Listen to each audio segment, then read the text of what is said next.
Mpenzi mtazamaji, ni matumaini yangu kwamba unaendelea vema mahali popote ulipo, ikiwa ni siku ya Jumatano tarehe 18 mwezi Juni mwaka 2025. Niukaribishe kwenye Mawimbi ya habari jioni ya leo. Langu jina ni Bonface Ongeri, na kama kawaida tu kwenye taarifa zetu yapo mengi ambayo tumekuandalia, ikiwa ni matukio kutoka sehemu mbalimbali humu nchini na hadi kwenye ruba za kimataifa.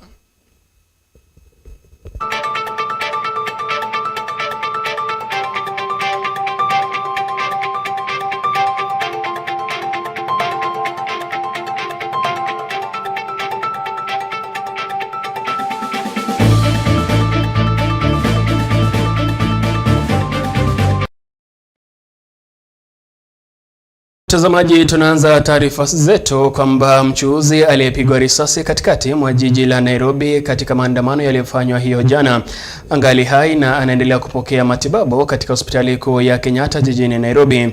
Familia yake ikiongea na waandishi wa habari baada ya kumtembelea mpendwa wao aliye katika chumba cha wagonjwa mahututi imethibitisha kwamba mpendwa wao angali hai na anaendelea kupokea matibabu. Ni taarifa ambayo imethibitishwa na hospitali ya Kenyatta ambayo pia imethibitisha kwamba Bonface Ongeri anaendelea kupata matibabu katika chumba cha wagonjwa mahututi baada ya kupata jeraha katika kichwa chake. Emergency care team led by our emergency care physician, Dr. Janet Sugut, swung into action, stabilized his condition and placed him on life support. He was then sent for a CT scan of the brain, which confirmed the presence of a bullet. It confirmed that a bullet had struck the left side of his head. And yes, it confirmed that the bullet had struck the left side of his head. The patient was then prepared for surgery, for emergency surgery to mitigate his condition. And at around 8:50 p.m., he was ready, and also our team was ready to start the operation. The patient was wheeled into theater, where a complex and delicate surgery was conducted by a multidisciplinary team under the leadership of our neurosurgeon, Dr. Sam Jiru. The procedure in theater lasted about 2 hours. During the procedure, an object believed to be a bullet was removed. The patient thereafter was transferred to the intensive care unit, where he is being cared for up to this moment. While his condition is critically ill, he is alive and is under close round-the-clock observation and care by our dedicated medical team. In total, ladies and gentlemen, we received 16 casualties in our accident and emergency center yesterday from the demonstrations. The injuries that were described ranged from gunshot wounds to blunt trauma. Of the 16 patients, 7 patients were admitted to the wards for further management. 9 were treated and discharged. As of this morning, 6 had undergone surgery. 2 had undergone surgery, and 4 more were on the theater list, waiting to go to theater this morning. One other patient who remained unidentified as of this morning, having sustained a skull fracture reportedly from blunt trauma to the head. We commend the swift actions of the first responders and the public who ensured the timely referral of casualties to KNH. We also acknowledge the professionalism and dedication of our medical staff, who continue to respond effectively under high-pressure emergencies. Kenyatta National Hospital is committed to providing the highest standard of emergency and trauma care. further updates will be provided as... Songa mbele, chama cha mawakili humu nchini cha LSK sasa kinataka maafisa wa polisi ambao wanahusika katika kuwadhulumu waandamanaji wasiokuwa na hatia kuchukuliwa hatua za kisheria. Rais wa chama hicho Faith Odhiambo sasa anasema kwamba polisi wanafaa kuwajibika na kupunguza matumizi ya nguvu kupita kiasi, hasa wakati wa kukabiliana na waandamanaji. This is an anarchy, an act of impunity that goons can be deployed as a tool for repression against people expressing their democratic and constitutional rights. The police, instead of upholding law and order, watched on and even participated in the thuggery. We have seen images of police officers looting and making away with laptops from shops broken in by the goons. Sadly, those whom the people of Kenya have entrusted to protect their lives and property are at the heart of undermining the safety and security of Kenyans. Against the backdrop of recent acts of disproportionate violence perpetrated by the police over the recent months, the complicity and acquiescence of the police amid runway crimes against peaceful protesters and onlookers alike discloses a worrying trend of our National Police Service being reduced to a conduit of violent crimes. Should this trend be allowed to continue, the relationship between the public and the police faces the risk of damage beyond repair. That cannot become our reality as a nation.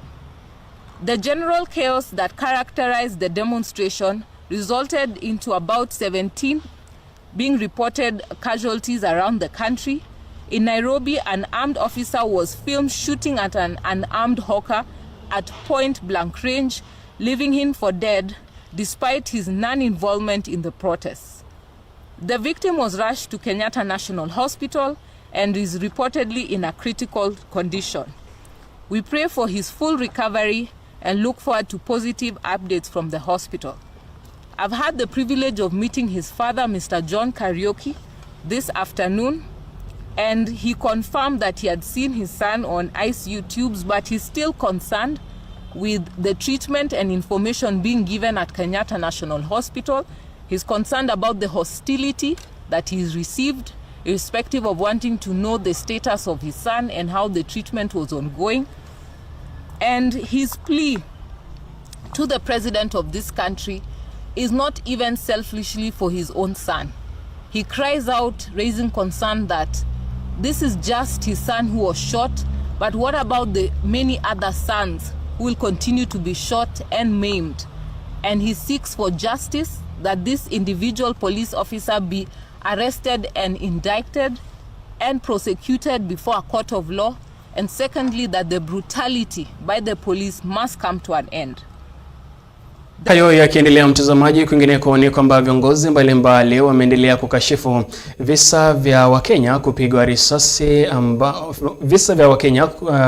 risasi hasa wakati wanapoandamana kupinga mauaji ambayo yanaendelea humu nchini, na vile vile visa vya utekaji nyara.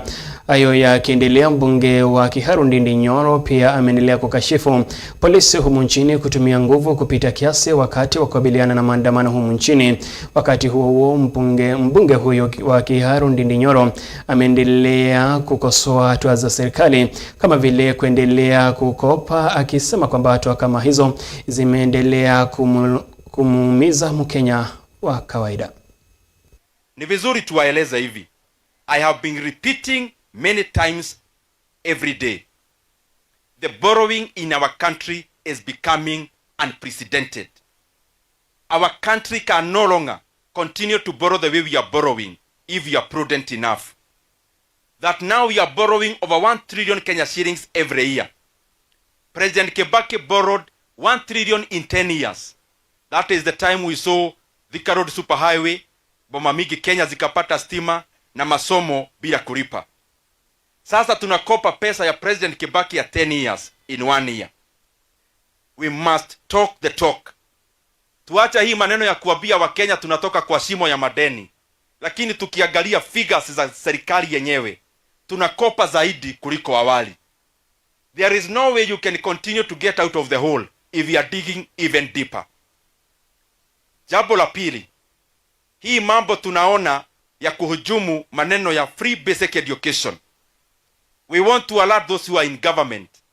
Pesa ya capitation, we will not allow waendelee na kuondoa pesa ya capitation. Pesa ya masomo ile ililetwa na President Mwai Kibaki, ati hiyo pesa inatolewa inawekwa kwa renovations za government buildings. We are not going to allow that. And we also want to alert those in the National Treasury. Munasema mutaita stakeholders ati wazazi waanze kulipishwa pesa ya examinations. Muende mutavute pesa, nyinyi muko serikali na National Treasury, pesa ya exams ya class ya wale wako basic education in primary and secondary schools. Hiyo ni jukumu ya serikali na hatutaitikia wazazi waitizwe hiyo pesa.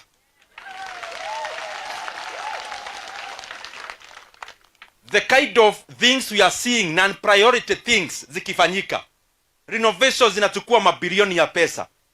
Carpet at tiles ya ofisi inabadilishwa karibu kila mwezi. Tuache hiyo vanity projects. Tulete mambo ya pesa ya umma kwa ile vitu inaguza wananchi wa Kenya. Because that is the progress we need. Na pia hii maneno iliwekwa finance bill. Mambo ya ukulima.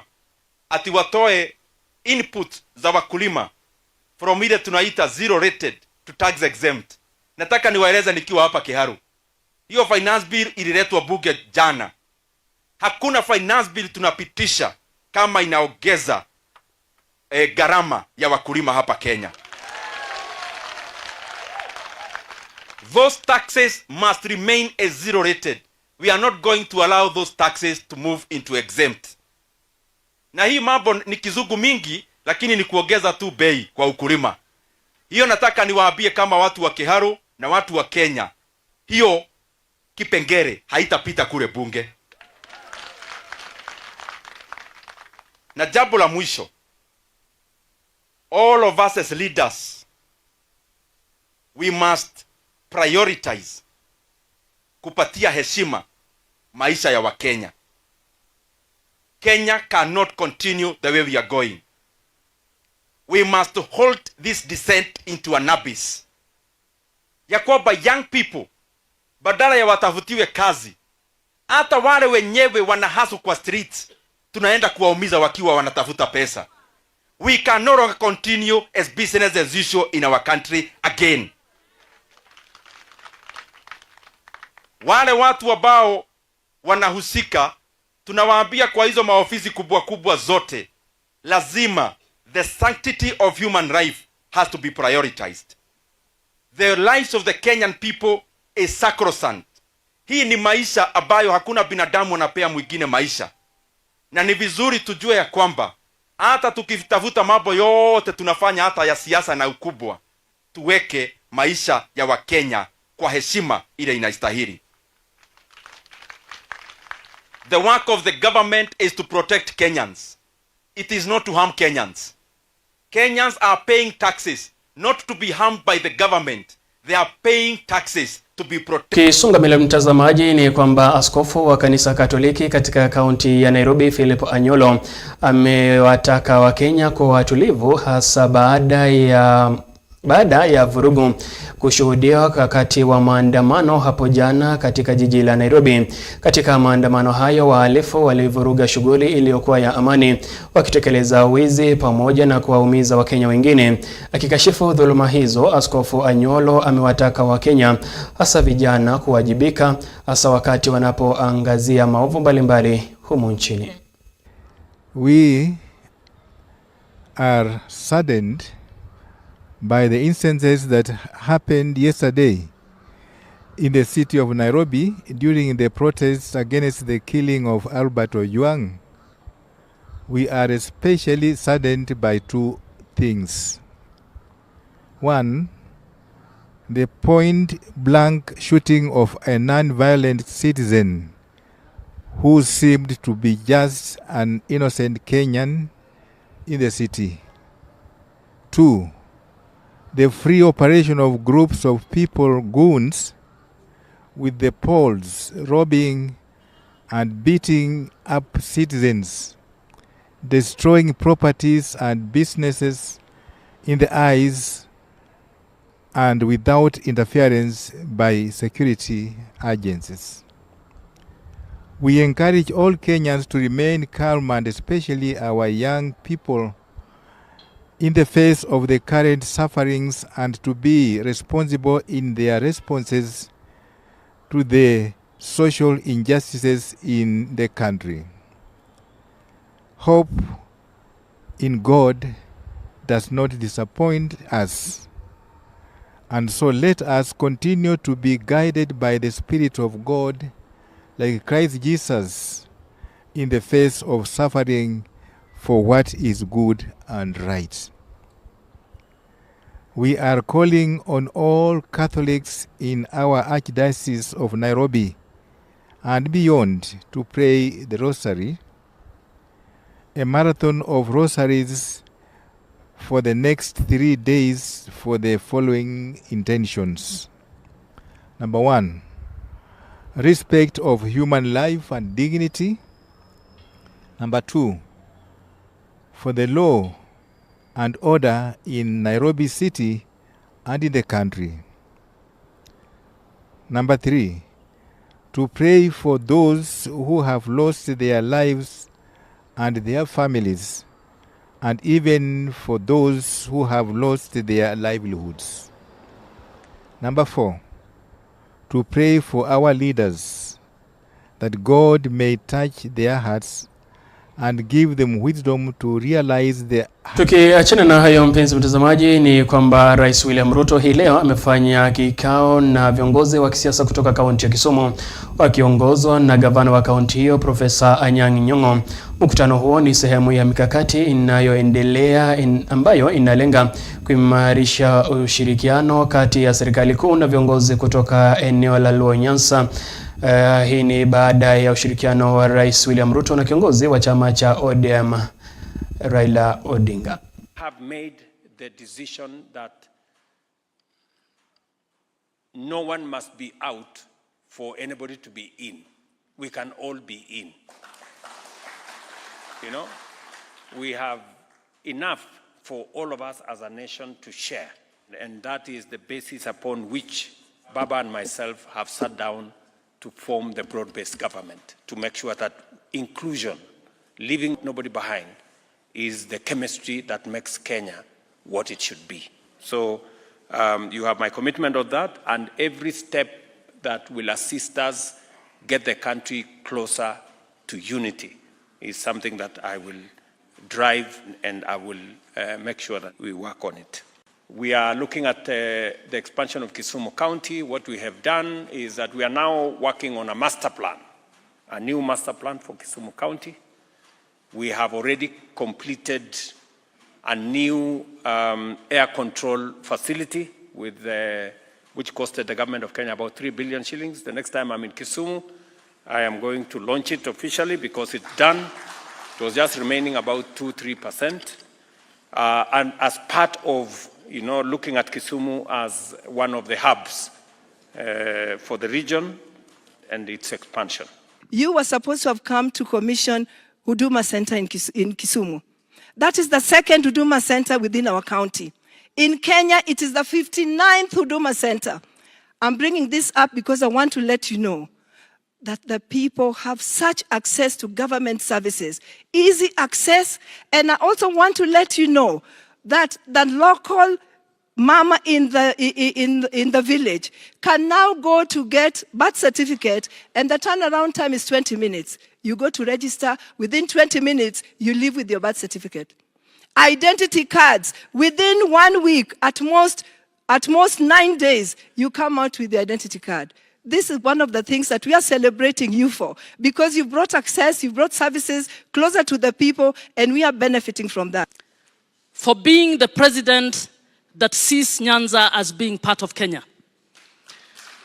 I want to thank you for that, and I want to ask, my only ask will be that even as we try to develop, I would want us to see the very vulnerable. When it comes to agriculture, beyond fertilizer, I would like to request that you also invest in seedling on crops like avocado, crops like coffee, where we are planting coffee, in order for us to have enough production in the next 2 years for those industries that we are putting up to actually make sense. If we leave production only to the middle class and the rich, we will... Mtazamaji, sasa tukiachana na matukio ya humu nchini, hebu sasa tuangazie ya kimataifa, ambapo balozi wa Iran katika Umoja wa Mataifa Al-Bahraini amesema kuwa nchi yake itajibu kwa nguvu dhidi ya kile alichosema kwamba ni uchokozi wa Israeli, na pia itajibu dhidi ya Marekani endapo itajiunga na mashambulizi hayo, akiongeza kuwa Marekani inashiriki kwa njia isiyo ya moja kwa moja katika kile alichoita ni uhalifu wa Israeli. Bahrain alitaja mashambulizi ya Israeli dhidi ya maeneo ya nyuklia kuwa ni vita dhidi ya ubinadamu. We firmly believe that the United States is a complicit in what Israel is doing. Israel without United States is nothing. Whatever Israel is doing is with the support, the military support and intelligence support of the United States.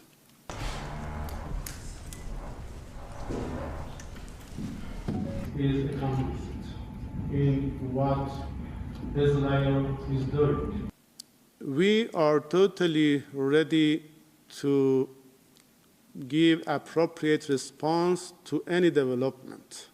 We will follow the developments, we will follow the actions of the United States, and at any time, at any point, if we come to the conclusion that the United States is directly involved in attacks against Iran, we will start responding to the United States. And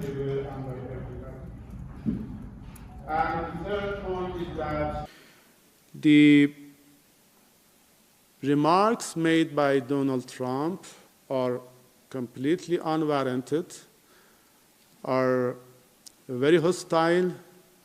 We cannot ignore them. We are vigilant about what Donald Trump is saying. We will put it in our calculations, in our assessments, and there is a line which, if crossed, there should be a response on our side. And that line will be defined by our relevant authorities, including military forces. And once the red line is crossed, the response will come. There is a danger, a big danger around our peaceful nuclear facility. Iran will respond. Iran is resolute in responding to Israel attacks. We will show no any doubt, no any reluctance in defending our people, in defending our security, in defending our land. We will respond very, very, very seriously and strongly. And that is what we are doing now. Nobody should expect Iran to show any kind of restraint. Na mtazamaji, kwa taarifa hiyo basi sina la ziada. Ni kushukuru sana kwa kutenga muda wako na kujiunga nasi kwa taarifa zetu za leo. Nimekuwa wako Bonface Ongeri, na kuaga kwa kauli kwamba siku zote katika maisha ukibebwa, kumbuka kujishikilia, usianguke, na ukifika ulipotaka kufika, kumbuka kushukuru, maana ni kupitia shukrani ndio mtu hupata kusaidiwa tena. Hadi kesho panapo majaliwa, kwa heri kwa sasa.